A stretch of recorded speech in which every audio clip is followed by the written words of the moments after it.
नौजवान इनके साथ है। आपको मैं बताऊं, अभी कुछ दिन पहले मौलाना अयूब मेरे पास आए और चंद नौजवान इनके साथ थे कानूनी चाराजोई के लिए। वकीलों से हमारा मशवरा जारी है। कल हजरत अल्लामा मुफ्ती अशरफ रज़ा साहब ने फरमाया कि हमारे जो गुजरात में 3 MLA हैं उनसे इन्होंने मशवरा किया है, बिला राब्ता कायम किया है और कानूनी एतबार से जो भी होगा हम कानूनी एतबार से उस पर कानूनी कार्रवाई करेंगे।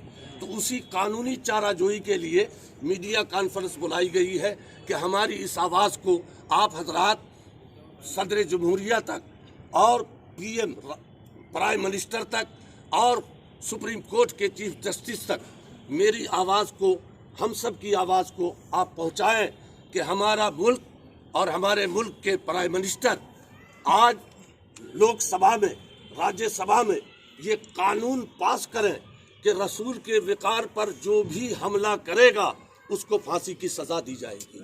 क्या आप लोग इसकी तायद करते हैं? ये हम सब सारे मुसलमानों की तरफ से इसकी तायद है।